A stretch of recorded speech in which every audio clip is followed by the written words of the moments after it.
요한계시록 22장 14절 15절 우리 한 목소리로 읽겠습니다. 시작. 자기 두루마기를 빠는 자들은 복이 있으니 이는 그들이 생명나무에 나아가며 문들을 통하여 성에 들어갈 권세를 받으려 함이로다.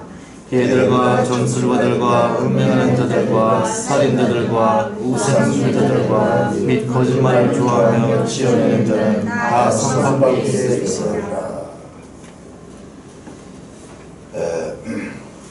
우리 매일 성경 75쪽을 내려주시고 73쪽 매일 성경 혹시 영상 가능하면 73쪽 그 목표를 좀 찍어가지고 좀 띄울 수 있으면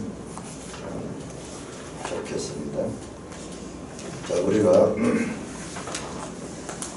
지난 한 달 열흘 동안 2019년도 마지막 성경 공부를 요한계시록으로 했습니다.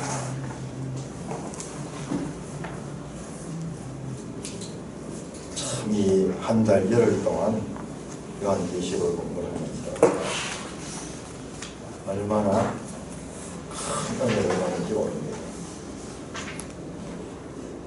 여러분들 거기에 70쪽부터 75쪽까지 이 요한계시록에 대한 해설, 정리, 그와 같은 이 정리한 분은 요한계시록의 전문가들입니다. 이 성경 신학자들은 특별히 신약, 구약, 신약학자가 있고 구약학자가 있고 그 가운데도 역사서, 시가서, 선지서, 소선지서, 대선지서 전문 분야가 다 갈라집니다. 나중에 박사학위쯤 들어가면요 아주 폭이 좁아집니다.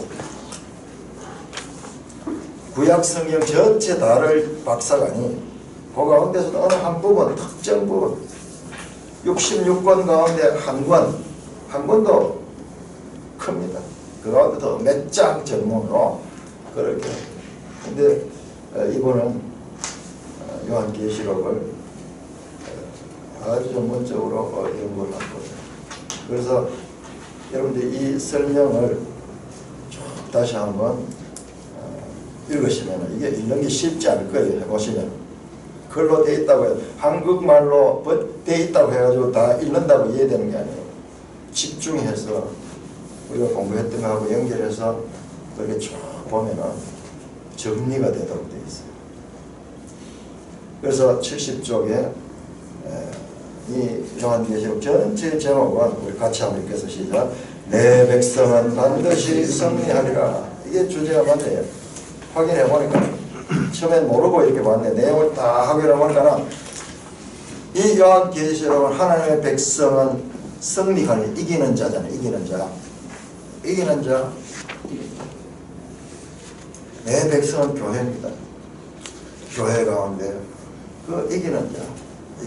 반드시 하나님의 백성은 이긴다 하는 그런 내용입니다. 너무 자세하게 잘 설명해 놨어요. 그리고 지금까지 우리 한국교회가 요한계시록에 대해서 너무나 제대로 이해하지 못했던 것. 그것도 제가 연구를 해보니까요.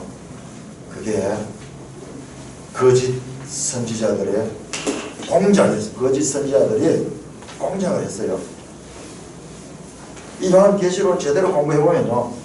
거짓 교회가 정체가 싹 드러나도록 되어 있어요. 누구든지 보면은 거짓 교회가 무엇이다 하는 거 저 위에 산 위의 동네처럼 보이게 되어 있어요. 저 골짜기 있는 동네는 보이지 않습니다. 산 위의 동네는 누가 봐도 다 보여요. 이 계시록을 통해서 보면은 그 음녀 교회가 누군지 다 알 수 있도록 했어요. 그러니까는 사탄은요, 그 음녀 교회가 이 계시록을 제대로 이해하지 못하도록 그렇게 여러 가지 설을 만들어내는 거예요. 설을 전천년설, 후천년설, 무슨 설 하면서 막 그렇게 만들어가지고 그래서 우리가 가지고 있던 거의 대부분이 왜곡되고 잘못된 거짓 선지자들이 자신들의 정체를 가리기 위해서 만들어낸 그런 이론에 우리가 빠져 있습니다. 자, 73쪽에 이 도표를 보면서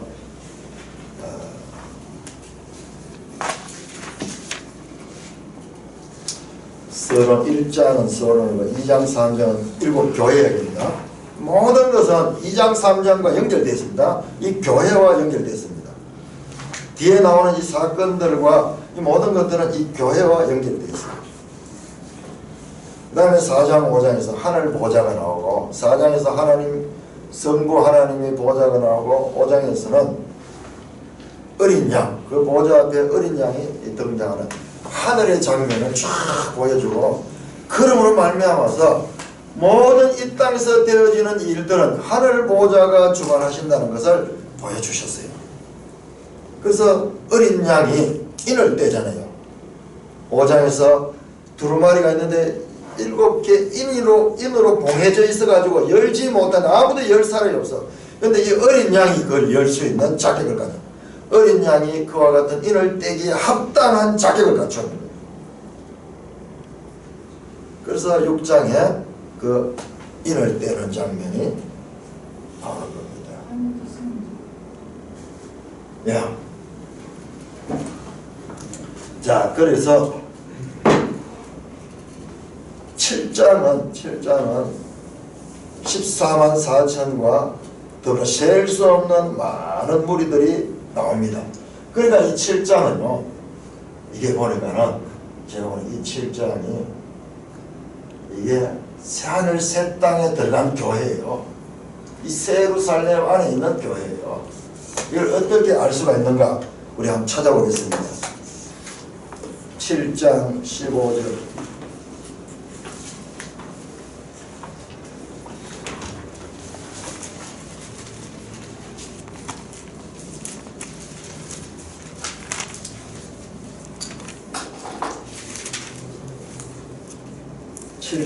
전체가 일 후에 내가 탁 보니 장면이 탁 바뀌어가지고 어디 가면 쫙 저 하늘이 나오는데요. 거기에 인침을 받은 자 14만 4천이 쫙 등장하고, 9절에 보니 일 후에 내가 보니 각 나라와 족속과 백성과 반에서 아무도 셀 수 없이 너희 그 셀 수 없는 큰 무리가 나와서 흰 옷을 입고 손에 장료를 들고 보좌 앞에 서서 찬양하래요. 지금 이 하늘나라에 가 있는 거예요. 14만 4천과 셀 수 없는 이 큰 무리가 흰옷 입은 무리들이 하나님 앞에서 찬송하는 거예요. 15절 같이 있습니다. 시작. 그러므로 그들이 하나님의 보좌 앞에 있고 또 그의 성전에서 밤낮 하나님을 섬기며 보좌에 앉으시니가 그들 위에 장막을 치시니, 보좌에 앉으 하나님이 그들 위에 장막을 치신다 그래요. 장막을 치신다. 자, 여기 표시해두고요. 21장 계시록 21장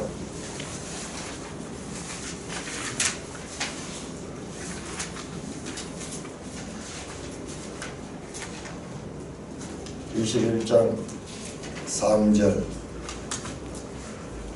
시작. 내가 들으니 보좌에서 큰 음성이 나서 이르되 보라, 하나님의 장막이 사람들과 함께 있으니 하나님이 그들과 함께 계시니 그들은 하나님의 백성이 되고 하나님은 친히 그들과 함께 계셔서, 지금 하나님의 장막이 사람들과 함께 있잖아요. 지금 똑같아요. 7장. 그러므로 이 도표 보여주세요. 이 도표도 부족함이 있어요. 자, 그래서 이 7장 속에 뭐냐, 21장에 나오는 새 예루살렘의 장면이 여기 나오고 있어요. 우리가 지금까지 요한계시록을 전부 이 다음에 그 다음 사건 나오고 그 다음 사건 나오고 그 다음에 대접 사건 나오고 그 다음에 바벨론이 멸망되고 그 다음에 그리스도가 재림하고 그 다음에 천년왕국이 오고 그 다음에 시할사는, 이런 순서로 이뤄봤는데, 이렇게 순서로 보는 것이 이것이 계시록을 잘못 보는 거예요. 순서가 아니고 반복 6장에서 16장까지의 이미 그 이 일곱 나팔, 일곱 대접 사건들은 이 사건이 끝나고 그 다음 사건이 나오고 그 다음 사건이 또 나오고 이 순서가 아니고 반복. 그러면서 그와 같은 재앙들 가운데서 교회가 계속 나와요. 교회. 그 가운데서 교회는 지금 보니까 세루살렘에 가 있어요. 예루살렘. 그 다음에 이 나팔 다음에도 교회가 이 땅에서 어떻게 사명을 완성하는가, 이 교회가 또 이 땅에서 어떻게 이기는가, 이렇게 나오고 있습니다.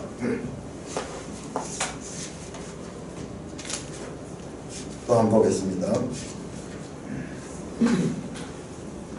자, 7장 14절 7장 14절에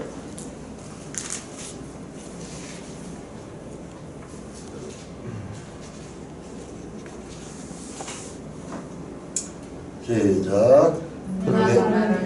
내 주여 당신이 하시나이는 그가 나에게 이르되 이는 큰 환난에서 나오는 자인데 어린 양의 피에 그 옷을 씻어 희게 하였느니라.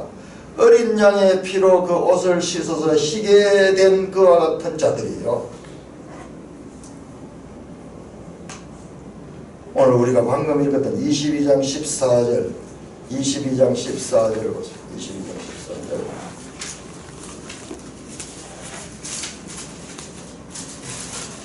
22장 14절. 자기 두루마기를 빠는 자들이 복이 있다. 근데 이 두루마기를 빤다 하는 것이 이게 바로 어린 양의 피에 빠는 거예요. 이따 좀 자세히 살펴보겠는데 그 어린 양의 피에 빠는 거예요. 그래 이 새 예루살렘에 이 있는 내용이 7장에 이미 다 나오고 있는 거예요. 7장 3절에 보면 이마에 인치는 사건이 나오는데 22장 4절에 보면은 그의 얼굴을 볼 터이요 그의 이름도 그들의 이마에 있으리라. 하나님의 이름이 그 이 성도들의 이마 속에 예루살렘 성에 그 있는 거예요. 그러니까 이 새 예루살렘은 저 뒤에 나오는 것은 이미 7장에서도 구원받은 교회의 모습을 통해 가지고 이미 나타나고 새 예루살렘이 교회죠. 교회 나오고 있습니다. 자 14장 여기 한번 보시죠. 교회의 전투로 이루네. 14장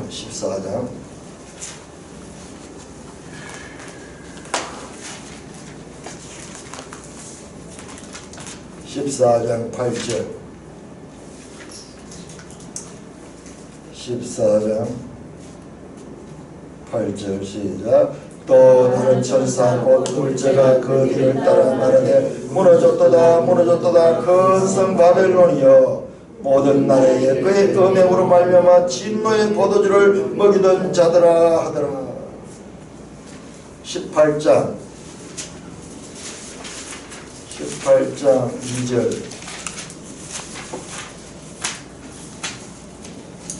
시작. 힘찬 음성으로 외쳐 이르되 무너졌도다 큰 성 바벨론이여. 쭉 나옵니다. 똑같습니다.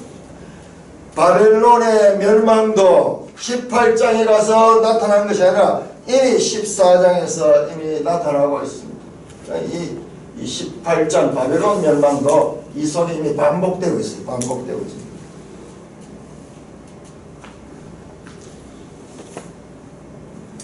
자 14장 14절에서 다시 요한계시록 14장 14절에서 보면요 추수하는 장면이 나와요. 하나는 곡식 추수, 그 다음에 17절부터는 포도 추수. 이 추수는 마지막 심판입니다. 심판.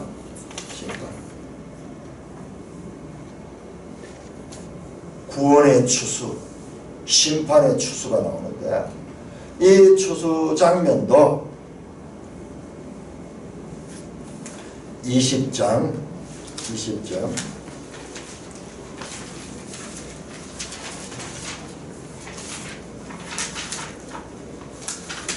11절 20장 11절부터 15절까지 소위 흰 보호자, 백보호자 심판을 하는데 내가 보니 12절에 죽은 자들이 큰 자나 작은 자나 다 보호자 앞에 서 있는데 책들이 펴있고 다른 책이 펴있는데 생명책이라 하나는 행위책이고 하나는 생명책이라 생명책에 기록된 자들은 구원받는 자들 그런데 행위책들을 따라 심판을 받는 자는 아무도 이 구원받을 수가 없습니다. 사람의 행위는요 각 사람이 자기 행위대로 심판하는데 그리스도의 은혜의 옷을 입지 않고 그리스도께서 주시는 그 은혜의 의를 입지 아니하는 모든 사람은 다 그 행위가요 죄 가운데 그 심판을 받습니다. 이 심판의 장면 하나는 생명책에 기록되지 못한 자들은 불못에 던진다. 다 불못에 던진데 이게 바로 앞에 추수 장면은 포도 추수는 이 불못에 던지진 거예요. 밟아서 그 피가 쫙 이렇게 포도즙에서 그 피가 쫙 나오는 그 장면. 하나는 곡식은 거두어서 보관하는 그 장면. 이미 14장에서 다시 도표로 봅니다. 14장에서 20장 또는 21장에 이와 같은 내용들이 반복되고 있습니다. 하나만 더 찾아보겠습니다. 16장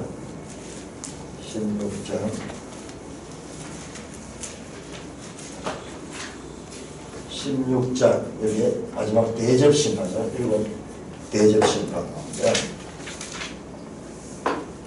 16장 12절에서 16절까지 아주 유명한 아마겟돈 전쟁.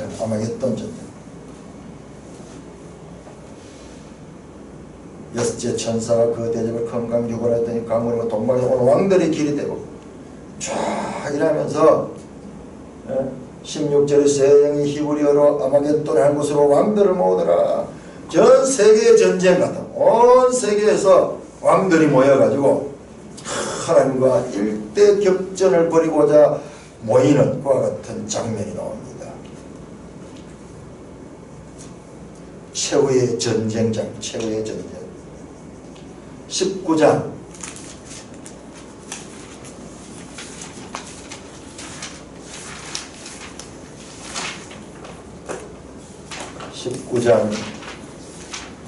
9절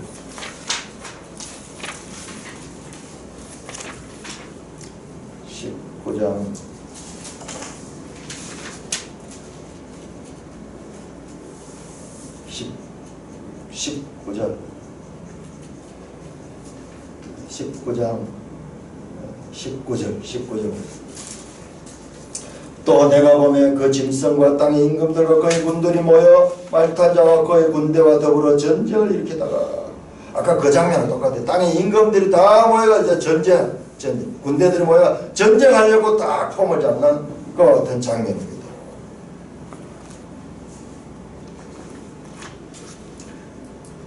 (16장의) 그 장면과 이게 지금 같은 장면.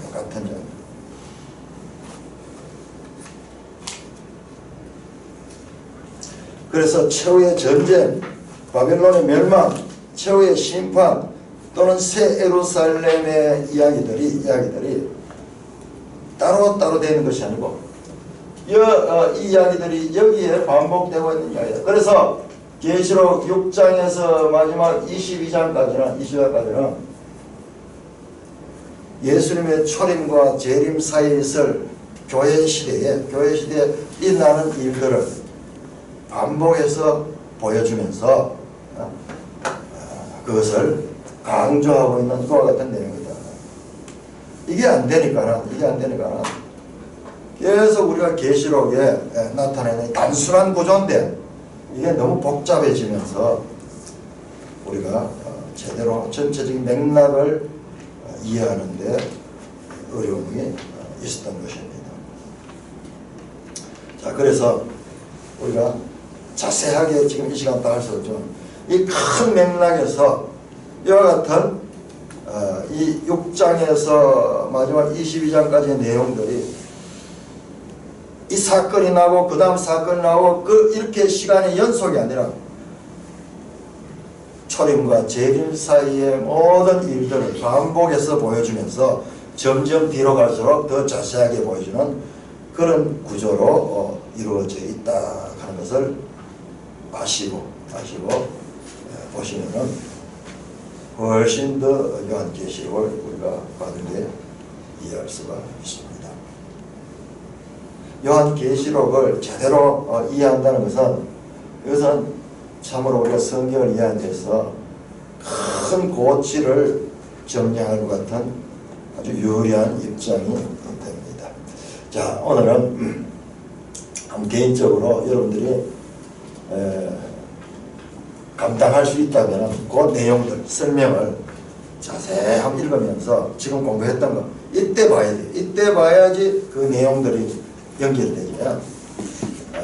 그렇게 해서 한번 자세히 더 한번 살펴보면 계시록에 대한 큰 이해력을 가지게 될 것입니다. 자, 오늘은 복과 저주라는 말씀으로 말씀을 드리겠습니다. 자, 우리 신명기 27장, 신명기 27장.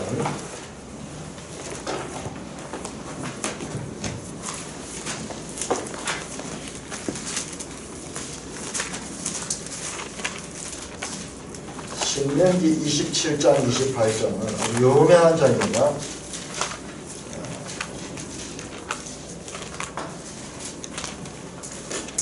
신명기 27장 12절 13절 12절 13절 같이 읽습니다.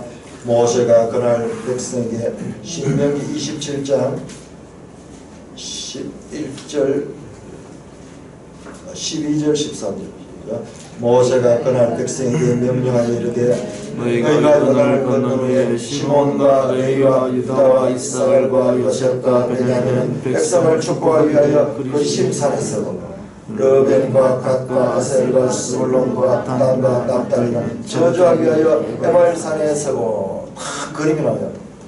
이 산이 두 개인데 하나는 그리심산, 하나는 에발산인데 거기에 이 12지파 가운데 반텀은 그리심산에 반텀은 에발산에 서가지고 여기에 레위 사람이 큰 소리로 말합니다. 14절 레위 사람은 큰 소리 이스라엘 모든 사람에게 말해 이를 장세의 손으로 조각하였거나 부어 만든 우상은 여호와께 가정하니 그것을 만들어 은밀히 세우는 자는 저주를 받을 것이라. 그러면 백성은 아멘. 16절 그의 부모를 경홀히 여긴 자는 저주를 받을 것이라. 그러면 백성은 아멘. 이렇게 저주를 선포합니다. 이와 같은 일을 하게 되면 저주를 받는다. 26절 이 율법의 말씀을 실행하지 않은 자는 저주를 받을 것이라. 모든 백성은 아멘. 이게 지금 서약하는 거예요. 서약. 하나님의 심판은 공의의 심판입니다. 공의의 심판. 본인들이 약속했던 그 약속대로 심판하는 거예요. 그래서 우리는 인생에서 가장 중요한 일들을 자세히 보세요. 그것은 약속이에요. 약속. 우리는 혈육의 관계가 가장 끈끈하지만 혈육보다 더 강한 게 약속 관계입니다. 약속 관계. 부부 관계는 약속입니다. 혈육 관계 아닙니다. 이 약속 관계를 통해서 혈육 관계가 형성이 됩니다. 그러나 이 혈육 관계보다 더 우선 상위적인 그와 같은 법이 이 언약 관계입니다. 이 사회를 구성하고 있는 것도 전부 다 이 법입니다. 법. 약속이 약속. 자, 28장 이렇게 27장 후반전은 전부 저주에 관한 이야기고 28장은 복에 관한 말씀입니다. 28장 1절 내가 네 하나님 여호와의 말씀을 삼가 듣고 내가 오늘 네게 명령하는 그의 모든 명령을 지켜야 하면 내 하나님 여호와께서 너를 세계의 모든 민족 위에 뛰어나게 하실 것이며 너가 네 하나님 여호와의 말씀을 천명하면 이 모든 복이 내게 임하여 내게 이르니 성읍에서도 복을 받고 들에서도 복을 받을 것이며 내 몸의 자녀와 내 토지의 소산과 내 짐승의 새끼와 소와 양의 새끼가 복을 받을 것이며 네 광주리와 떡반죽 그릇이 복을 받을 것이며 네가 들어와도 복을 받고 나가도 복을 받을 것이다. 복에 대한 말씀이 쫙 나옵니다. 우리 복을 다 좋아하잖아요. 어떻게 하면 복을 받을 수 있는가 이걸 자세하게 설명하고 있는 거예요. 14절 같이 읽습니다. 시작. 내가 오늘 너희에게 28장 14절 시작. 내가 오늘 너희에게 명령하는 그 말씀을 따라 좌우나 우나 치우치지 아니하고 다른 신을 따라 섬기지 아니하면 이와 같으리라. 이 앞으로 앞에 나올 점다 복에 관이에요. 복에 관. 근데 15절부터 네가 만일 내 하나님 여호와의 말씀을 순종하지 않으면 내가 오늘 네게 명령한 이 모든 명령과 규례를 지키지 아니하면 이 모든 저주가 내게 임하거든. 저주에 관한 목록이 쫙 나옵니다. 28장 1절에서 14절까지는 복에 관한 목록. 그 다음에 이게 전부 어디냐? 말씀에 순종하면 복을 받습니다. 그런데 15절부터 만일 내 하나님의 말씀을 순종하지 않으면 저주를 받는 거예요. 이 목록이 얼마나 긴지요? 쫙 나옵니다. 자세하게 나옵니다. 그래서 저 68절까지 나오는데 이 내용을 자세히 읽어보면요. 이게 이스라엘 역사예요. 이스라엘 역사는 불순종해서 저주를 받아가지고 나라를 잃고 저 이방 나라로 포로로 잡혀가고 했던 그 모든 이 내용들이 이 하나님의 말씀 속에 이미 나와 있습니다.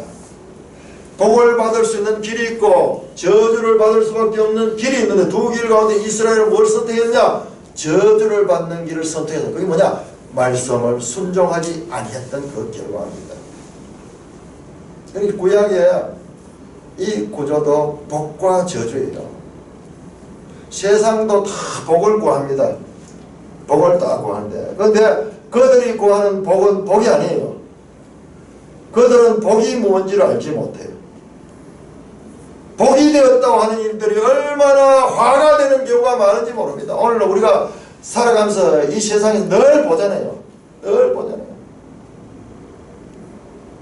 조국 2019년도 조국이라는 이름이 정말 이 나라 전체를 얼마나 떠들었습니까?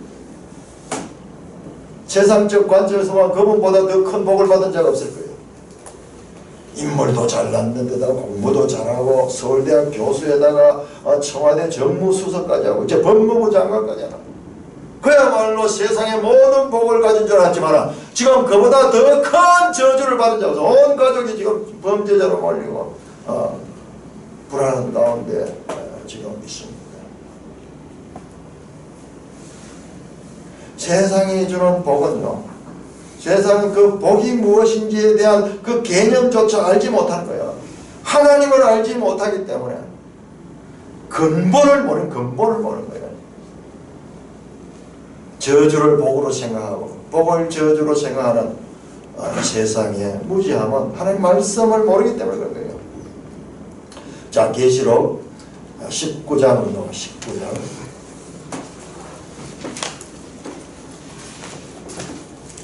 요한계시록 19장 9절 같이 읽습니다. 시작. 천사가 내게 말하기를 기록하라. 어린 양의 어린 자의 청함을 받은 자들은 복이 있다. 자, 신약에서 복은요, 자, 저 구약의 복은 모형과 그림자예요. 근데 신약에서 또 복을 이야기, 복이 있어요. 누가 복이 있느냐? 어린 양의 혼인잔치에 청함을 받은 자가 복이 있다. 20장 6절 20장 6절 시작. 이 첫째 부활에 참여하는 자들은 복이 있고 거룩하도다. 둘째 사망이 그들을 다스리는 권세가 없다. 첫째 부활에 참여하는 자들이 복 있는 자입니다. 22장 7절 22장 7절 시작. 보라 내가 속히 오리니 이 두루마리 예언의 말씀을 지키는 자는 복이 있으리라. 22장 14절 시작. 자기 두루마기를 빠른 자들은 복이 있다. 복이 있다. 자, 계시록에도 복 있는 자를 말씀하고 있습니다. 그러면 저주받는 자는 누구냐? 자, 21장 8절 21장 8절 시작. 그러나 두려워하는 자들과 믿지 아니하는 자들과 흉악한 자들과 살인자들과 음행하는 자들과 점술가들과 우상 숭배자들과 거짓말 모든 자들은 불과 유황으로 타는 못에 던지시니 이것이 둘째 사망이라. 저주 영원한 저주 가운데 빠지는 게 둘째 사망. 27절 21장 27절 세 번 반복입니다. 복 있는 자와 저주받는 자가 계속 계시록에서도 대조되고 있습니다. 27절 시작. 무엇이든지 속된 것이나 가정한 일 또는 거짓말하는 자는 결코 그리로 들어가지 못하되 오직 어린 양의 생명책에 기록된 자들만 들어가리라. 입장 불가. 저주입니다. 저주.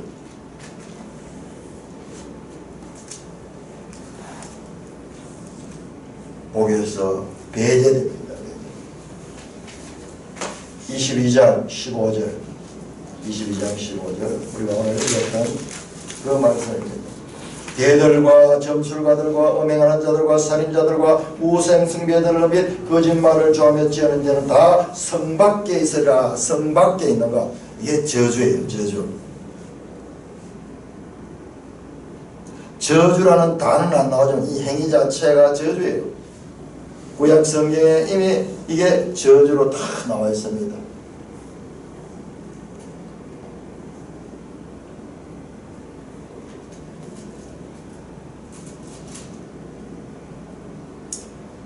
구약 성경에 보면은 우리가 그 레위기 이 하나님의 법을 보면은 진영 밖으로 쫓아내는 자들이 있어요. 진 안에 있지 않고 진 밖으로 가서 돌로 쳐 죽이는 그런 일들이 저주인데 지금 그 그림이 여기 확대해서 나타납니다. 이 예루살렘 성에 들어갈 수 없는 자들. 요한계시록 안에 이렇게 복이 있으니 하는 말이 몇 번 나오냐? 7번 나와요. 딱 7번 나와요. 그러니까 이 7이라는 숫자가요. 7이라는 숫자가 요한계시록에는 드러난 7교회, 7나팔, 7인, 계속 이런 7로 드러난 것도 있지만 보이지 않는, 드러나지 않는 것도 자세히 보면은 거기에 복 있는 자는 말이 7번 나옵니다. 그 마지막이 22장 14절이에요. 자기 두루마기를 빠는 자들이 복이 있다.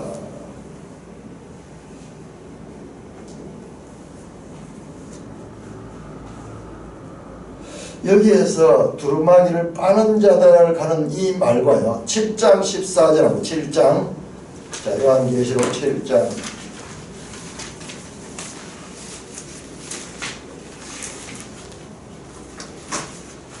7장 14절 후반절에 보면 이는 큰 환난에서 나오는 자들인데 어린 양의 피에 그 옷을 씻어 희게 되었느니라. 여기서는 어린 양의 피에다가 그 옷을 씻은 자라고 하고 22장 14절은 이 어린 양의 자기 두루마기를 빠는 자들 이게 같은 거예요. 씻는다 빤다 이게 원어로 보면 플리논테스 다 같은 말이에요. 씻는다, 빤다, 빨리 할 때 씻는다 가자는 wash, 영어로 똑같아요.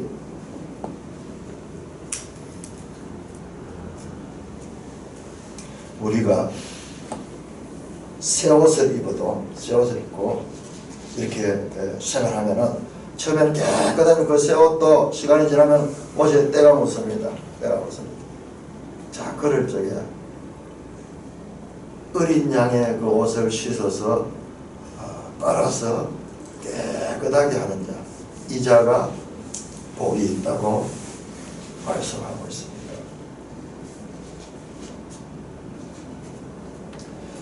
자, 이와 같은 계시록의 말씀은 구약에 풍부한 그림자들이 있어요.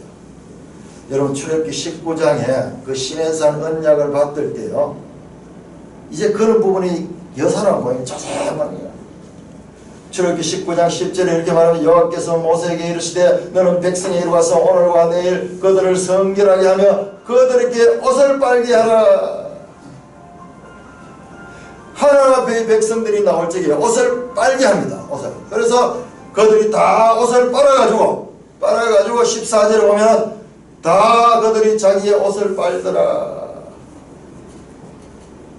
문자적으로 이 구약 성경에서 문자적으로 실제로 그 옷을 빨고 그렇게 나오는 이것들이 전부 다 우리 계시록의 그림자예요. 그림자. 이사야 64장 6절에 이렇게 말합니다. 무릇 우리는 다 부정한 자 같아서 우리의 의는 다 더러운 옷 같으니 우리는 다 잎사귀같이 시들므로 우리의 죄악이 바람같이 우리를 몰아가느니라. 우리의 의, 우리가 의롭다 하는 이 모든 것은 더러운 옷 같은 거다. 죄인들이요, 아무리 의롭다 한들 그 의가 의되지 못합니다. 더러운 옷 같다. 스가랴서 3장에 보면 요수아가 저 하늘 장면인데 더러운 옷을 입고 있다. 더러운 옷입니다. 그 옷을 벗겨가지고 새 옷을 입히는 장면은 이게 전부 다 어린 양의 피에 옷을 빠는 그와 같은 것들의 그림자입니다. 어린 양의 피에 옷을 빠는 자는 누구냐? 예수 그리스도의 대속의 은혜를 입은 자입니다. 이 원형이 어디 나오냐? 우리 이제 앞으로 창세기를 보면 창세기 3장 21절에 보면은 하나님이 아담과 그의 아내를 위하여 가죽옷을 지어 입히시다. 죄를 짓고 난 다음에 갑자기 이들이 부끄러워지고 수치를 느끼게 되고 이렇게 되면서 이 무화과 잎사귀를 가지고 자기들이 옷을 만들어 입잖아요. 옷을 만들어 입잖아요. 이게 자기 행위를 가지고 죄를 가리는 거예요. 그러나 그 무화과 잎은요, 하루만 지나고 나면은 말라버리고 누더기같이 되고요. 떨어져 버리고. 그럼 또 만들어 입어야 돼. 계속 그렇게 돼. 근데 하나님이 가죽옷을 입히시라. 3장에 나오는 아주 수수께 같은 이야기인데 이게 전부 예수 그리스도 동안 구원에 대한 예표들이에요.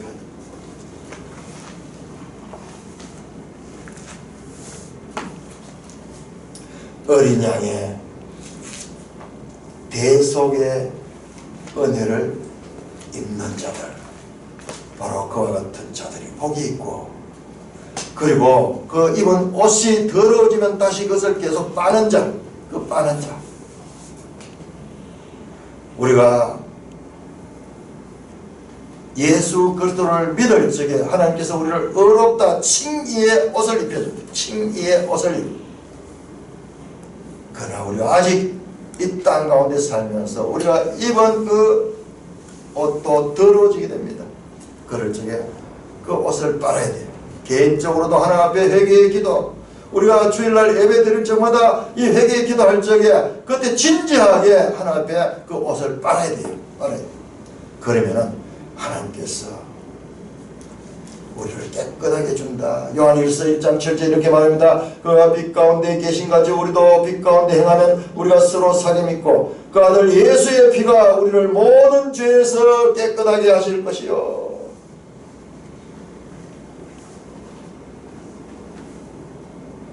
요한계시록에서도 옷에 대한 주제는 계속 나오죠. 사대교회, 라오디게교회 그 옷을 더러운 옷을 입는다. 또는 벌거벗은 자,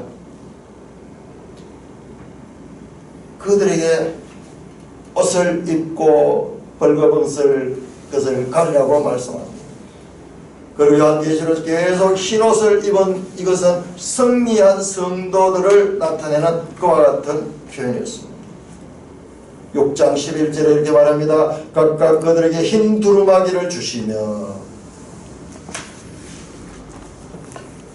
16장 15절에 이렇게 말합니다. 내가 도둑같이 오리니 누구든지 깨어 자기 옷을 지켜 벌거벗고 다니지 아니한 자며 자기의 부끄러움을 보이지 않은 자는 복이 있다.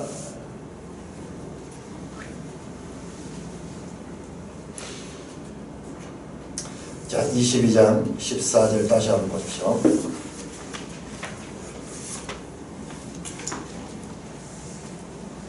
(22장 14절) 자기 두루마리를 아는 자들은 복이 있으니 이는 왜 복이 있는가 설명합니다. 그들이 생명나무에 나아가며 문들을 통하여 성에 들어갈 권세를 받으라. 권세를 받으려 합니다. 자, 생명나무에 나아갈 수 있습니다. 그리고 문들을 통해 성에 들어갈 권세를 받으려 한다. 권세. 여러분들 요한계시록 이번에 읽으면서요, 권세라는 말이 얼마나 많이 나오는지 몰라요. 제가 다시 알리 보니까 21번은 21번. 왜 이 권세라는 말이 길이 많이 나왔는가? 이 짐승들도요, 그 악한 세력들도 권세를 받아서 악을 행했어요. 딱 특별히 13장 2절, 4절, 5절, 7절, 12절, 15절 이 13장이 전부 이 땅에서, 바다에서 나오는 짐승과 땅에서 온 그 짐승, 즉 거짓 선지자에 관한 내용인데 거기도 보면 전부 권세를 받아서 일합니다.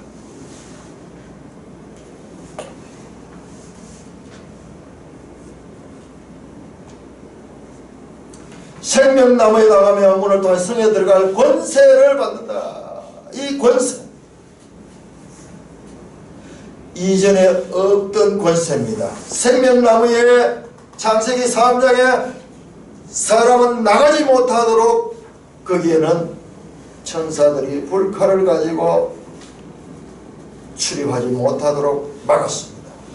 그런데 이제 그와 같은 모든 금지사항이 해제되고 권세를 가지고 그 생명나무로 나갈 수 있는 그와 같은 자리에 이르게 되었습니다.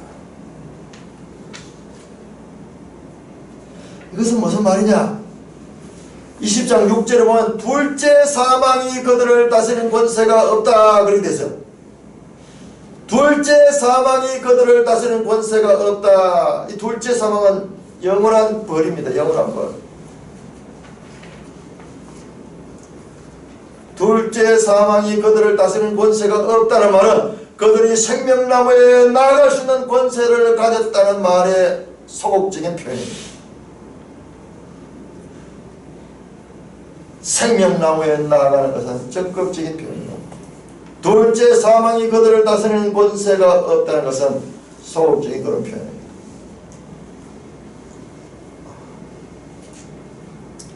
아담과 하와는 이 생명나무에 접근할 수 있었습니다. 그러나 하나님은 가지 마라 그랬어요. 가지 마라. 그런데도 불구하고 그 말씀을 어기고 나아갈 수 있는 그와 같은 행위를 할 수 있습니다. 그러나 그는 권세는 없었습니다. 그 결과 그는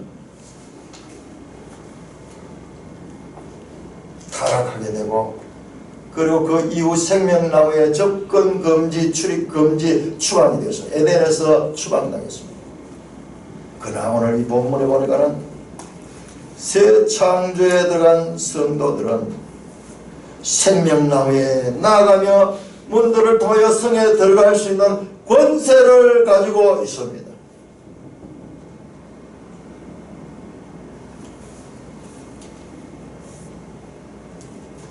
아담이 잃어버린 것보다도 더 큰 권세. 아담은 생명나무에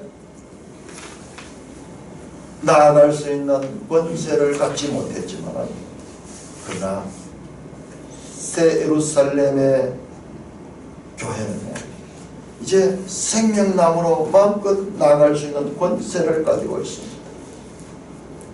그런 반면에 15절에 개들과 점술가들과 음행하는 자들과 살인자들과 우상숭배자들 및 거짓말을 좋아하며 지어내는 다 성 밖에 있으라. 이들은 들어갈 수 없고 저주요 그 이 성 밖에 추방됩니다.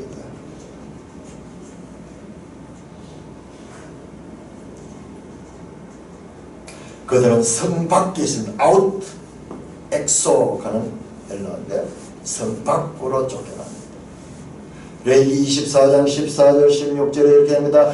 저주한 사람 어떻게 진영 밖으로 끌어내어서 돌로 그들을 쳐라. 돌로. 잔인한 법이 나오는데 그때 이미 하나님을 저주한 사람들이 받는 그 이 벌, 그런 것들이 진영 밖으로 쫓겨난 건데 이게 다 이게 요한계시록의 그림자들이었습니다.